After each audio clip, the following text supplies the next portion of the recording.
Terima kasih Anda masih menyaksikan Apa Kabar Indonesia Pagi, pemirsa dan juga Putri. Sebelum melanjutkan dialog, kita akan sapa dulu rekan kami Ikra Anggana yang saat ini berada di Polda Metro Jaya untuk mengetahui bagaimana update terkini di sana. Ikra, informasinya AKBP Bintoro dan sejumlah oknum polisi yang diduga melakukan pemerasan terhadap para korban para pelaku dari pembunuhan ini sudah diperiksa di sana. Seperti apa kondisinya, Ikra?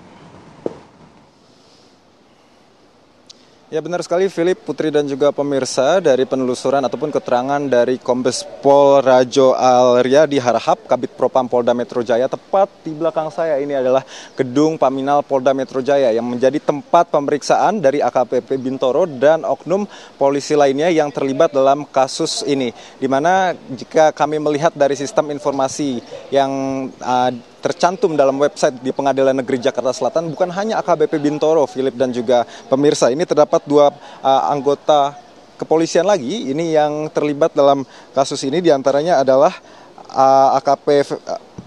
dua polisi berpangkat AKP dan juga satu ini adalah AKBP Bintoro. Dari informasi yang kami terima, memang pemeriksaan ini sudah dilakukan pada hari Sabtu kemarin, dan sampai saat ini apakah memang pemeriksaan masih terus dilakukan, kami sudah berusaha untuk mengkonfirmasi sudah sejauh mana proses ini tengah diselidiki oleh pihak Polda Metro Jaya yang informasinya dari Kabid Humas Polda Metro Jaya, Adesyam Indradi, ini ingin mengusut tuntas untuk menunjukkan kepada publik bahwa Polri ini transparan, berkomitmen untuk mengusut kasus-kasus yang menjerat ataupun yang ada di masyarakat dan juga yang melibatkan anggotanya. Dan memang sampai saat ini belum ada konfirmasi lebih lanjut apakah AKBP Bintoro ini masih diperiksa di dalam.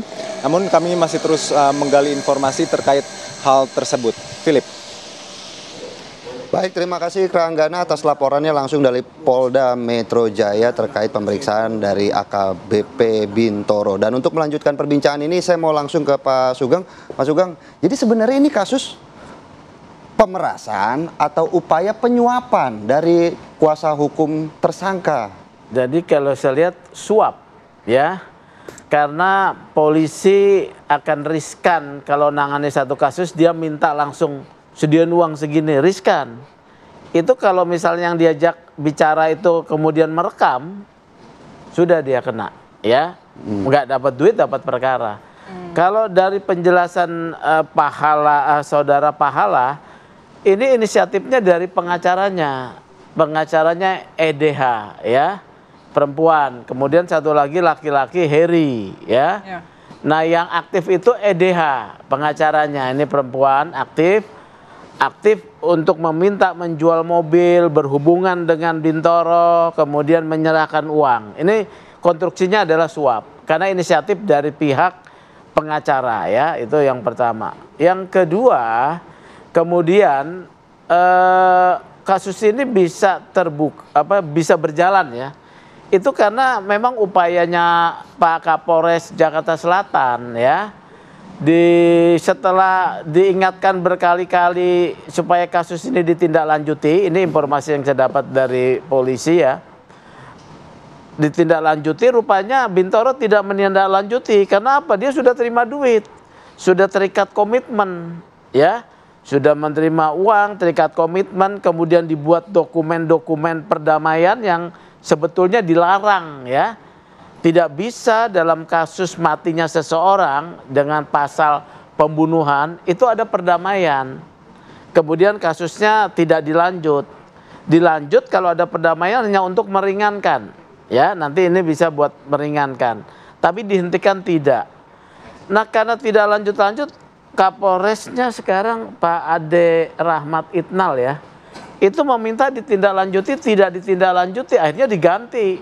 Ya, Bintoro diganti oleh Gogo Galesung kalau tidak salah. Nah, kasus itu jalan. Karena kasus ini jalan, dipanggil melalui PPA, si dua tersangka Arif dan Bayu ini kan meminta tanggung jawab Bintoro, ya. Dalam komunikasi yang lama tidak selesai-selesai, bahkan kasusnya P21 dia masuk tahanan sekarang. Disinilah dia kemudian kecewa menggugat. Terbongkar kasus ini.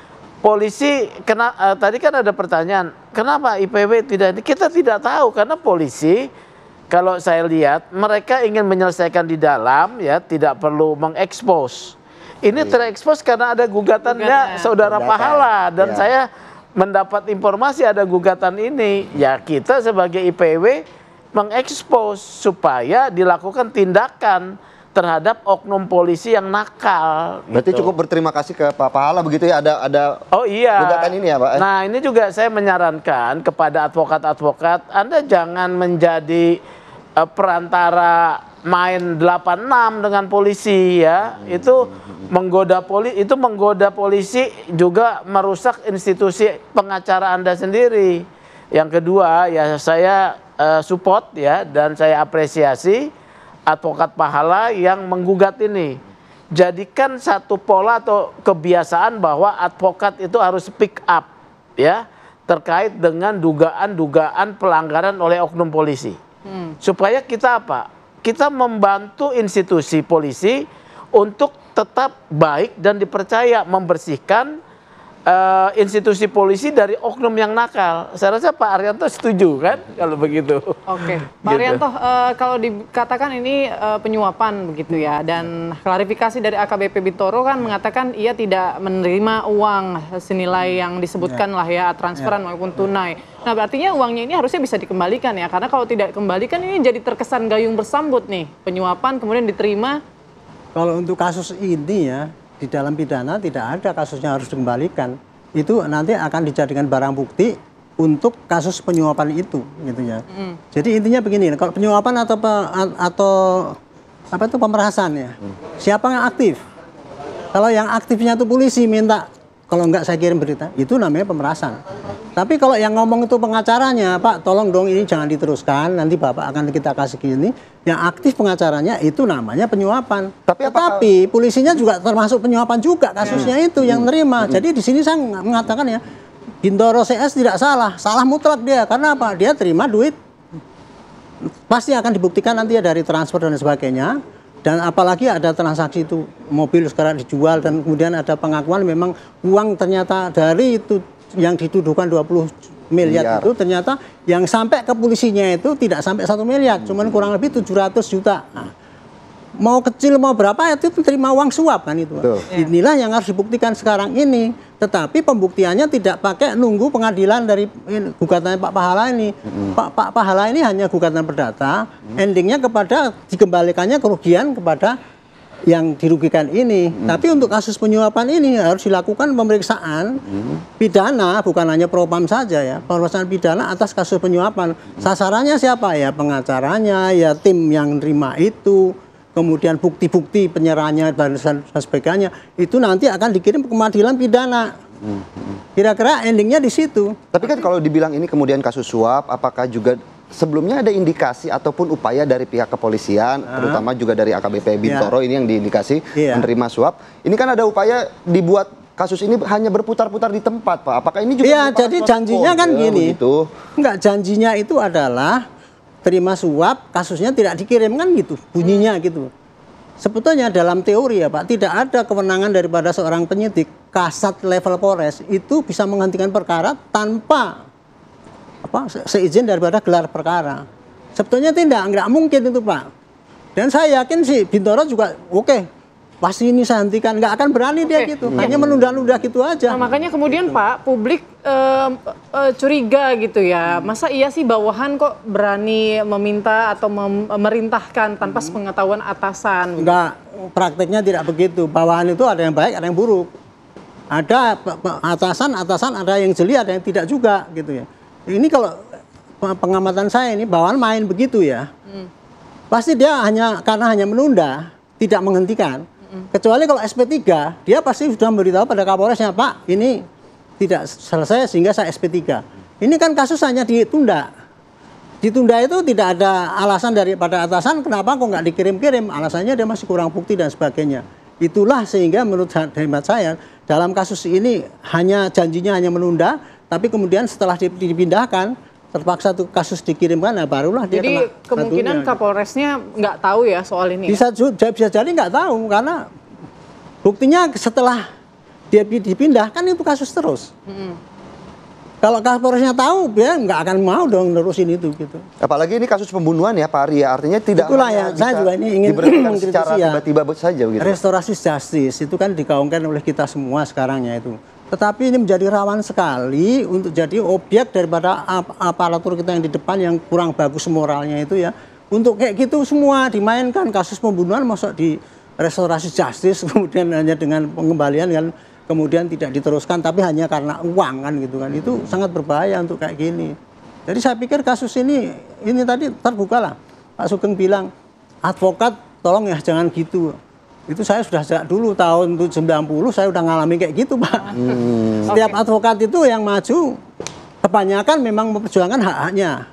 Tetapi juga ada pendekatan supaya Pak tolong ini kasus ini diringankan dan sebagainya dengan segala cara, ataupun hanya pakai bukti-bukti, ataupun juga dengan cara mempengaruhi kita untuk supaya tidak berbuat meneruskan kasus. Itu sudah kejadian 50 tahun yang lalu ada sudah gitu. Baik Pak Arianto, kita kembali ke Pak Pahala. Pak Pahala, ini menanggapi pernyataan Pak Sugeng dan juga Pak Arianto ini soal restorasi justice sendiri. Apakah klien Anda sempat bercerita, mungkin kuasa hukum sebelumnya sudah melewati atau menjalani restorasi justice, apakah memang sudah ada pertemuan dengan keluarga korban atau hingga mentransfer ke keluarga korban, sudah sejauh itu belum?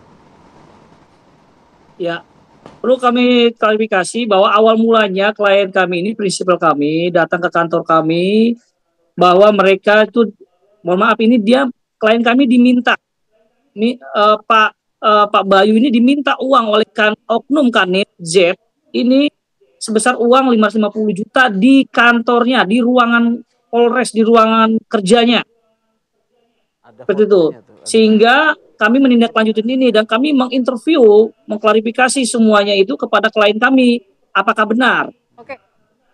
Nah, kami tidak bisa serta-merta juga untuk buktinya mengiyakan itu, sehingga kami meminta surat pernyataan dari beliau klien kami ini, dan kami melakukan video visual. Infonya Bapak punya fotonya ya pada saat pertemuan di kantor Polres itu?